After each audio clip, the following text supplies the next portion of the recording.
हाँ बच्चों, K. N.. Maurya classes में आप लोगों का स्वागत है। आज हम लोग क्लास 12th में इस वीडियो के अंतर्गत पढ़ा जाएगा अगला topic bird flu.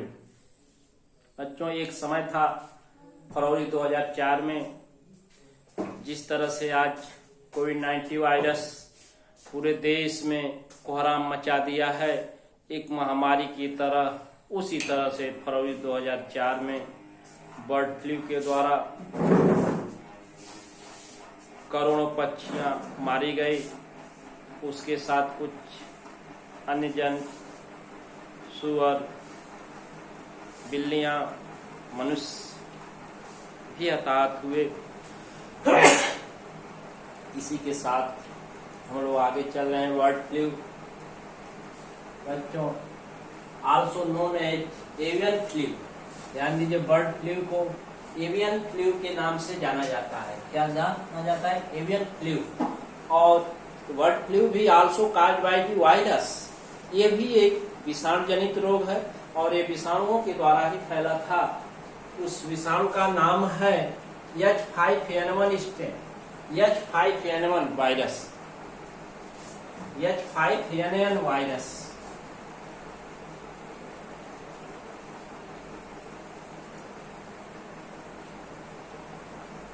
Virus strain है H5N1, H5N1 वायरस स्ट्रेन। और दिस डिजीज फाउंड इन, और ये रोग जो है हैंड मुर्गियों, कैट, बिल्लियों, पिग, सुअर तथा मनुष्य इत्यादि पर भी इसका प्रभाव रहा। बच्चों, आज जिस तरह से पूरे दुनिया में कोविड-19 का असर मनुष्यों पर है, उसी तरह से बर्ड फ्लू के द्वारा पक्षियों, कितने पोल्ट्री फार्म नष्ट हो गए, कितनी पक्षियां हताहत हुई।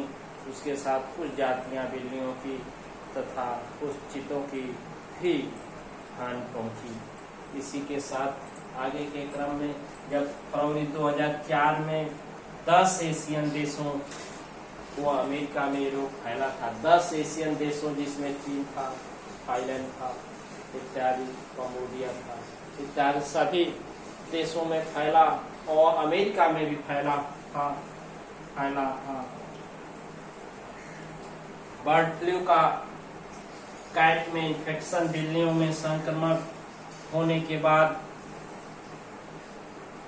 ये भय हो गया कि बिल्लियां मनुष्य के समकक्षी रहती हैं, साथ साथ रहती हैं, पड़ोसी रहती हैं, इसलिए बिल्लियों के द्वारा मनुष्यों में फैलने के चांसेस, संक्रमण का भय बढ़ गया था।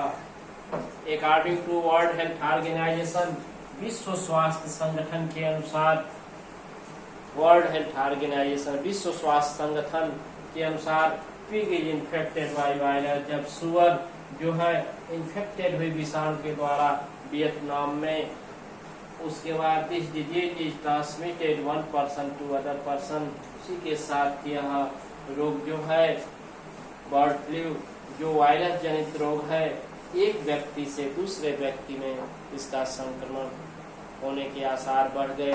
ये वर्ल्ड हेल्थ ऑर्गेनाइजेशन के वैज्ञानिकों का दावा था। फिर फरवरी 2004 में बर्ड फ्लू के कारण एशिया में करोड़ों चूजे व बत्तखों की मौत हो गई तथा इस वायरस के द्वारा 17 मिलियन पक्षी ही नहीं बल्कि 3 स्पीसीज कैट की व एक सफेद चीते में संक्रमण हुआ तथा 11 लोग की डेथ हुई इस वायरस के कारण।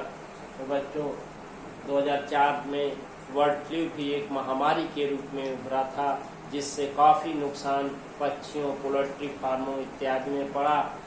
अब इसके बचाव के क्या उपाय थे?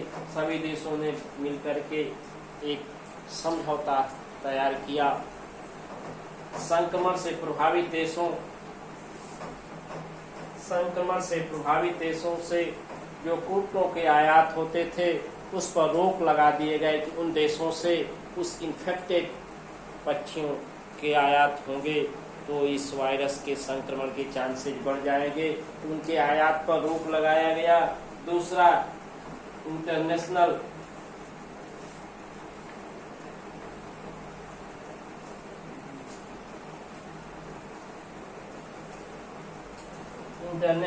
अंतर्राष्ट्रीय सीमाओं पर चौकसी बढ़ा दी गई। बढ़ाकर रोगी पक्षियों के स्मगलिंग पर रोक लगा दिया गया कि जो इन्फेक्टेड बर्ड्स हैं उनकी स्मगलिंग न की जाए। प्रभावित पोल्ट्री पक्षियों को जला दिया गया जिससे इन्फेक्शन के चांसेस कम हो जाए। ये सब उपाय उस समय बच्चों बचाव के लिए किए गए थे। इस तरह से आप के इस वीडियो में बर्ड फ्लू के बारे में हम लोग जानकारी लिए। अब जो है आगे बतख पालन, डक हस्बेंड्री में पूरे विश्व का 6 से 7% ये बतख पालन होता है। पूरे देश में सफ़ेद व पीले स्पीसीज पूरे भारत में फैले हुए हैं। इससे भी एग और मांस का, अंडे व मांस का उत्पादन होता है जिससे खाद्य समस्या का समाधान होता है। इसी के साथ बच्चों पोल्ट्री फार्मिंग समाप्त होती है। अब हम लोग अगले वीडियो में जो है फिश जो है मछली पालन जो है फिश के पालन के बारे में पढ़ेंगे। वीडियो को पूर्ण रूप से देखें। Thank you.